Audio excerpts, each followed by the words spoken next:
एक खूबसूरत सी नर्स अपने पति के साथ बाइक पर घूम रही थी। इस नर्स का नाम लीजा था। घूमते घूमते उसका पति एक स्टोर के पास बाइक रोकता है, जिसके बाद लीजा स्टोर में दारू लेने चली जाती है। वैसे लीजा दिखने में बहुत मस्त थी। वो दारू लेकर जैसे ही बाहर आती है तो उसका पति उसे छोड़कर भाग जाता है। ये लीजा का तीसरा पति था, जो उससे परेशान होकर भाग गया था। लीजा भले ही बेहद खूबसूरत थी, लेकिन कोई भी उसके साथ ज्यादा दिन रह नहीं सकता था। लीजा अब अपने घर की तरफ जा रही थी और इसी बीच उसे रास्ते में एक बड़ा सा घर दिखता है। इस घर को देखकर वो सोचती है कि ऐसा घर तो मेरा होना चाहिए। कुछ ही दिनों बाद लीजा उसी घर में आती है जिसे वो अपना बनाना चाहती थी। ये घर नॉर्मन नाम के बंदे का था, जिसकी उम्र 60 के आसपास की थी। नॉर्मन की बीवी बीमार थी, इसलिए उसने अस्पताल में फोन किया था और अस्पताल वालों ने लीजा को उसके घर भेज दिया था। घर में लीजा को नॉर्मन की बेटी मिलती है, जिसका नाम जेनी था। जेनी से मिलने के बाद वो नॉर्मन की बीवी को देखती है। नॉर्मन की बीवी का नाम मारिया था और वो कई दिनों से बीमार थी। मारिया की जांच करने के बाद लीजा उसकी सारी जानकारी नॉर्मन को देती है। वो उसे कुछ दवाइयाँ देकर कहती है कि मारिया जल्दी ही ठीक हो जाएगी। इसके बाद वो जब जाने लगती है तो उसकी नजर एक तस्वीर पर पड़ती है।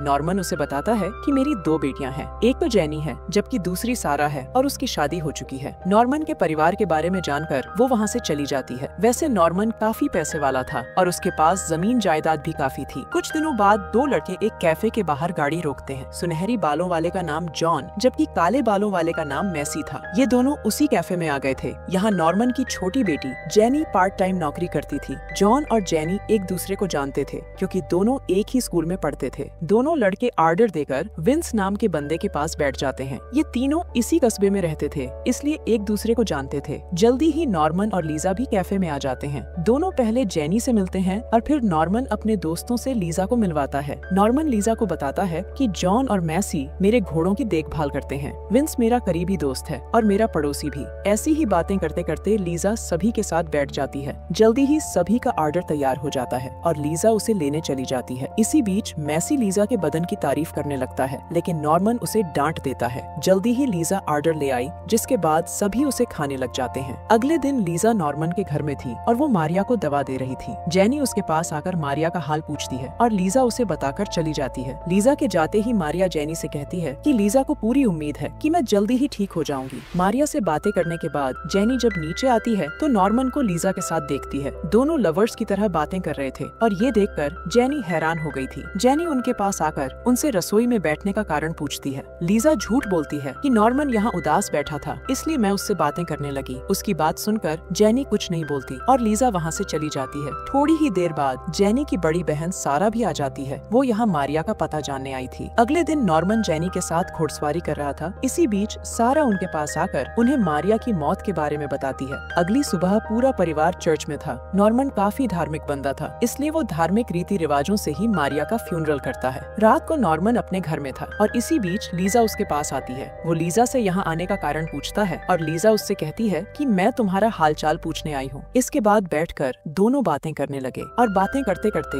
लीजा उसे चूम लेती है। इससे पहले कि नॉर्मन कुछ कर पाता, लीजा वहाँ से चली जाती है। अगले दिन नॉर्मन चर्च में था और उसके साथ लीजा भी यही थी। रात को वो उसे छोड़ने उसके घर जाता है। लीजा का एक छोटा सा घर था और वो अपने घर में अकेली ही रहती थी। घर में आते ही लीजा अपने कपड़े उतार देती है, जिसके बाद नॉर्मन उसकी गुफा में धमाके करता है। कुछ दिनों बाद नॉर्मन अपनी दोनों बेटियों से जरूरी बात करने वाला था। उसके बुलाने पर सारा भी यहाँ आ गई थी। नॉर्मन दोनों को बताता है कि मैं लीजा से शादी करने वाला हूँ। उसकी बात सुनकर सारा तो खुश हो जाती है, लेकिन जेनी गुस्सा होकर कमरे में चली जाती है। जेनी इस शादी के खिलाफ थी क्योंकि लीजा 30 साल की थी जबकि नॉर्मन 60 साल का था। सारा उसे चुप रहने को कहती है क्योंकि वो नॉर्मन को हर हाल में खुश देखना चाहती थी। कुछ ही दिनों बाद नॉर्मन की शादी लीजा से हो जाती है। शादी धूमधाम से हुई थी, जिसमें नॉर्मन ने काफी लोगों को बुलाया था। शादी के बाद नॉर्मन अपने घर में भी पार्टी रखता है और यहाँ भी कई लोग आते हैं। पार्टी में लीजा नोट करती है कि घोड़ों की देखभाल करने वाला मैसी उसे काफी समय से देख रहा है। वो जब मैसी से इसका कारण पूछती है तो वो उसकी खूबसूरती की तारीफ करता है, जिसके बाद लीजा कुछ सोचने लग जाती है। कुछ दिनों बाद जेनी घोड़ों के स्टेबल की तरफ जा रही थी। वो जब अंदर आती है तो लीजा को मैसी के साथ प्यार करते देख लेती है। जेनी को देखते ही मैसी चला जाता है। जेनी लीजा से कहती है कि मैं सब कुछ नॉर्मन को बता दूंगी। उसकी बात सुनकर लीजा कहती है कि तुम जो चाहे वो कर सकती हो, लेकिन इतना जरूर याद रखना कि नॉर्मन मुझसे बेहद प्यार करता है और वो तुम्हारी बात पर यकीन नहीं करेगा। वो तुमसे ही नाराज हो जाएगा और तुम दोनों का रिश्ता खराब हो जाएगा। लीजा की बात सुनकर जेनी सोच में पड़ गई। लीजा अब यहाँ भी जाती थी। उसके साथ मैसी ही होता था। दोनों को साथ साथ देखकर सभी उन पर शक करने लगे थे। नॉर्मन एक नेक दिल बंदा था। सभी उसे लीजा की सच्चाई तो बताना चाहते थे, लेकिन उससे डर कर चुप थे। ऐसे ही एक रात जेनी का दोस्त जॉन उसे फोन करता है। वो उसे समझाता है कि पूरे कस्बे में लीजा और मैसी की बातें हो रही हैं, इसलिए तुम्हें नॉर्मन से बात करनी चाहिए। जॉन की बात मानकर जेनी अगले ही दिन नॉर्मन से बात करती है। वो उसे लीजा के चक्कर के बारे में सब बताती है, लेकिन नॉर्मन उसकी बात पर यकीन नहीं करता और उसे काफी डांटता है। वैसे जेनी की बातों ने नॉर्मन के दिल में शक पैदा कर दिया था। उसने मन बना लिया था कि वो लीजा से एक बार बात जरूर करेगा। रात होते ही वो लीजा से झूठ बोलता है कि मुझे सभी ने बता दिया है कि तुम्हारा मैसी के साथ चक्कर चल रहा है। लीजा बेशर्मी के साथ सब मान लेती है। वो उससे कहती है कि तुम मेरी प्यास बुझा नहीं पाते, इसलिए मुझे मैसी की मदद लेनी पड़ती है। उसकी बात सुनकर नॉर्मन कहता है कि मैंने अपनी सारी जायदाद तुम्हारे नाम कर दी थी, लेकिन अब मैं तुम्हें कुछ भी नहीं दूंगा। मैं तुमसे तलाक लेकर तुम्हें अपने घर से भगा दूंगा। नॉर्मन की बातें सुनकर लीजा हैरान हो गई। वो यहाँ योजना बनाकर आई थी, लेकिन अब साले हालात बदलने लगे थे। दरअसल लीजा ने जब पहली बार नॉर्मन का घर देखा था, उसी दिन उसने फैसला कर लिया था कि वो इस घर को अपना बनाकर रहेगी। लीजा की किस्मत उसका साथ देती है और वो मारिया के बहाने इस घर में आ जाती है। उसने योजना बनाकर पहले नॉर्मन को फंसाया और फिर उसके साथ शादी कर ली। अगली सुबह नॉर्मन उसी कैफे में आता है। यहाँ उसकी बेटी जेनी काम करती थी। मैसी भी कैफे में बैठा था। नॉर्मन उसके पास आकर कहता है कि मुझे सब पता चल गया है, इसलिए तुम लीजा से दूर ही रहना। मैं तुम्हें नौकरी से नहीं निकाल रहा, बल्कि तुम्हें लीजा की जिंदगी से निकाल रहा हूँ। मैसी को समझाकर वो जैसे ही जाने लगता है कि तभी बेहोश होकर जमीन पर गिर जाता है। कुछ देर बाद लीजा कैफे में आकर नॉर्मन की जांच कर रही थी। जांच के बाद वो सभी को बताती है कि नॉर्मन का बीपी बढ़ गया था। नॉर्मन का बीपी पहले भी कई बार बढ़ा था, इसीलिए वो उसकी तरफ ज्यादा ध्यान नहीं देता। जेनी नॉर्मन को अस्पताल लेकर जाना चाहती थी, लेकिन वो उसकी बात नहीं मानता। कुछ देर बाद मैसी और जॉन घोड़ों के स्टेबल में काम कर रहे थे। इसी बीच नॉर्मन उनके पास आकर कहता है कि आज मेरी मरी हुई बीवी का जन्मदिन है, इसलिए मैं तुम दोनों को रात के खाने पर बुलाना चाहता हूँ। दोनों उसका धन्यवाद करते हैं और रात के खाने पर आने का वादा करते हैं। रात होते ही लीजा नॉर्मन से माफी मांगती है, लेकिन नॉर्मन उसे किसी भी कीमत पर माफ नहीं करने वाला था। जल्दी ही जॉन और मैसी नॉर्मन के घर आ जाते हैं, जिसके बाद लीजा उन्हें खाना खिलाने लग गई थी। नॉर्मन अपने कमरे में था, इसलिए लीजा खुद ही उनके साथ बैठकर खाना खाने लगी। इसी बीच तीनों को नॉर्मन की चीख सुनाई देती है, जिसके बाद वो जल्दी जल्दी उसके कमरे में आते हैं। नॉर्मन जमीन पर गिरा पड़ा था और उसकी हालत देखकर तीनों बेहद डर गए थे। सुबह होते ही सबको पता चल गया कि उसकी मौत हो चुकी है। जेनी शहर गई हुई थी, लेकिन नॉर्मन के बारे में सुनकर वापस आ गई थी। उसका सीधा शक लीजा पर था, लेकिन उसके पास कोई सबूत नहीं था, इसलिए वो अभी चुप थी। लीजा सभी को बताती है कि नॉर्मन की इच्छा थी कि उसे दफनाया ना जाए, बल्कि उसकी लाश को जलाया जाए। लीजा की बात सुनकर जेनी हैरान हो गई। वो अपनी बहन सारा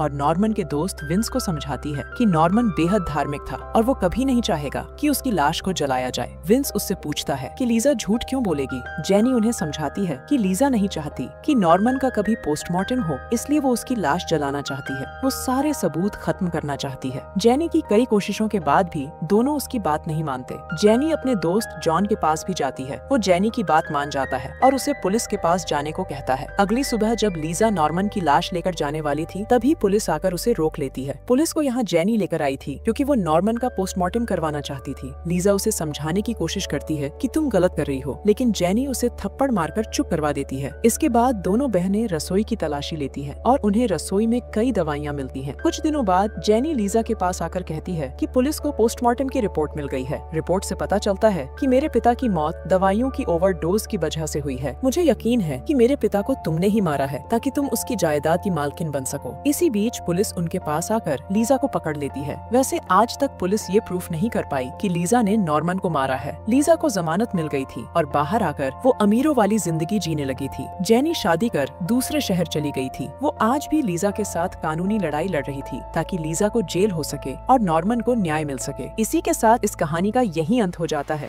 हमारी वीडियो देखने के लिए बहुत बहुत धन्यवाद। अगर आप ऐसी ही वीडियोस के दीवाने हैं तो प्लीज मेरे चैनल को जरूर सब्सक्राइब करें। मिलते हैं अगली वीडियो में, तब तक के लिए नमस्कार।